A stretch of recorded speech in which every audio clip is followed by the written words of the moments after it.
और यहीं पर कुछ और अहम सीटें भी हैं। अगर यूपी की बात कर लूं मैं फैजाबाद की बात कर लूं या फिर मैं बात मेरठ की कर लूं, ये वो सीटें जहां पर एक नैरेटिव सेट करने की कोशिश की जा रही थी। एक तरफ अरुण गोविल हैं जिन्होंने राम का किरदार निभाया। फैजाबाद में राम मंदिर का मुद्दा जो है वो बहुत अहम था। तो एनके सर, क्या लगता है कि इन सीटों पर बीजेपी के कैंडिडेट्स पीछे क्यों चल रहे हैं? और जो आंकड़े लगातार सामने आ रहे हैं, चाहे वो कुछ ही सीट का अंतर हो, लेकिन वो क्या एक टफ कंपटीशन वहां पर नहीं होना चाहिए था? जिस तरीके का नैरेटिव सेट करने की बात जो है हो रही थी, राम मंदिर का मुद्दा जिस तरह से बार बार सामने आ रहा था, तो इनके सर इस पर क्या कहेंगे? लल्लू सिंह और दूसरी तरफ अरुण गोविल। देखिए, पब्लिक ओपिनियन जो बनता है उसमें हो सकता है रीजनल वेरिएशंस हो, कॉन्स्टिट्यूएंसी वाइज वेरिएशंस हो। एक कैंडिडेट का चेहरा आपको पसंद नहीं है, या दूसरा ये हो सकता है कि पड़ोसी ने आपके दूसरे कैंडिडेट को वोट दे रहा है तो आप नाराजगी में तीसरे कैंडिडेट को वोट दे दें। बहुत सारे फैक्टर्स होते हैं।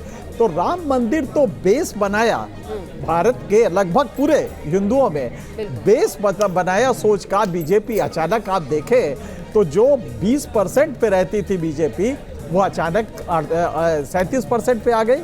तो इसका मतलब कि राम मंदिर ने बेस तो बनाया, लेकिन गवर्नेंस में जो भोगा हुआ यथार्थ होता है, जो रोजमर्रा की चीजें होती हैं, वो कुछ दिन बाद ये आने लगती है। और आज अगर आपको परवल 140 रुपए किलो मिल रहा है तो ये आपको तकलीफ देता है। अगर आपका जवान बेटा शहर में नौकरी नहीं मिली और फिर वो अंत में आके घर पे बैठ गया तो वो दिक्कत होती है, और वो हर कॉन्स्टिट्यूएंसी में होगी। तो मुझे लगता है ये एक बड़ा फैक्टर रहा है। मनोज सर, 5400 पॉइंट्स अब सेंसेक्स गिर गया है, जो इस वक्त की अपडेट हम अपने दर्शकों को दिखा रहे हैं। सर, क्यों ऐसा हो रहा है? 5400 पॉइंट सेंसेक्स गिरा है मनोज सर, तब जबकि बीजेपी को ही एक तरीके से यहाँ पर एनडीए की सरकार बन रही है, नरेंद्र मोदी प्रधानमंत्री बन रहे हैं, तब इतनी बड़ी गिरावट का क्या मतलब सर? ये देखिए इसका साफ जो मतलब है वो ये है कि मार्केट ये तो एक्सपेक्ट करता है कि मोदी की सरकार बनेगी, लेकिन मार्केट साथ साथ ये भी एक्सपेक्ट करता है कि मोदी के हाथ में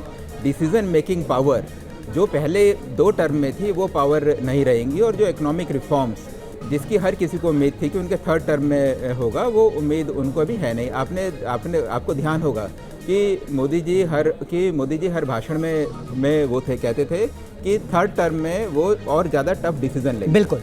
तो अब 241 जब उनकी सीटें आती हैं अगर, तो आप ये देखिएगा कि टफ डिसीजन की तो बात छोड़िए, ये सरकार स्मूथली अपने 5 साल काट ले, तो वही मेरे ख्याल से एक सर, हालांकि राहुल सर, योगेंद्र जी तो खारिज कर रहे थे इस बात को, लेकिन सर जब गठबंधन की सरकार होती है तो सिर्फ ऐसा ही नहीं होता कि वो गरीबों के लिए काम करती है, उसमें करप्शन की संभावना बहुत बढ़ जाती है, जैसा आपने यूपीए 2 में देखा था। आपको नहीं लगता कि अगर इस तरीके की ही टैली बनती है तो सरकार चलाने में मुश्किलें बहुत ज़्यादा आएंगी और उसका खामियाजा देश को ही भुगतना पड़ेगा?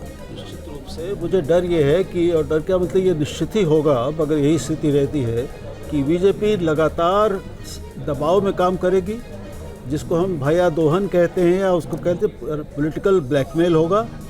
उसके जो सहयोगी दल हैं वो अपनी मनमानी या अपनी शर्तें मानने पर उसके मजबूर करेंगे। जहां उनके हित में कोई, उनके अपने क्षेत्रीय राजनीतिक हित में कोई कदम नहीं होगा, उसको वो नहीं उठाने देंगे। इसके साथ साथ एक बहुत मजबूत विपक्ष का अंकुश सरकार के ऊपर काम करेगा। ये सब कुल मिला के बता रहे हैं कि बड़ी कल्याणकारी नीतियों योजनाओं के अलावा जो आर्थिक सुधार के, वित्तीय सुधार के सख्त कदम उठाने की बात स्वयं मोदी जी ने अभी कन्याकुमारी से लौटने के बाद लिखे चिट्ठी में जिसका जिक्र किया था जी, वो अब नहीं होंगे। और एक बात ये कि अब आपने एक महत्वपूर्ण बात कही अनुराग कि इसमें अब भ्रष्टाचार की, राजनीतिक भ्रष्टाचार की, मतलब उदाहरण हमारे सामने है, यूपीए 2 का उदाहरण है, वो भी है। और हमें मालूम है कि किस तरह के लोगों को बीजेपी बाहर से अंदर लेके आई है। बिल्कुल, ऐसे लोग जो पहले भ्रष्टाचारी मतलब रहे हैं। अब तो टीडीपी और जेडीयू सरकार चलाएगी ना मनोज सर, आप कुछ कहना चाह रहे थे? बिल्कुल। हाँ, देखिए ऐसा है कि जो अटल बिहारी वाजपेयी की सरकार थी, अगर हम उस सरकार को देखें, वो उसमें भी कई सारे पार्टनर्स थे, लेकिन उस सरकार की परफॉर्मेंस काफ़ी अच्छी थी। अगर हम रिफॉर्म्स की बात करें तो नरसिम्हा राव के बाद उस सरकार ने काफ़ी बड़े रिफॉर्म्स किए थे। जब वो सरकार आई थी उस समय हमारी टेलीकॉम पॉलिसी में बिल्कुल ही ठप पड़ी हुई थी, पैरालिसिस था। तो उसका हाईवे से लेकर गांव की सड़क, तमाम चीज़ों, टेलीफोन कनेक्टिविटी। हाँ, आप देखिएगा कि टेलीकॉम में सबसे बड़ा डिसीजन सरकार को क्या लेना था।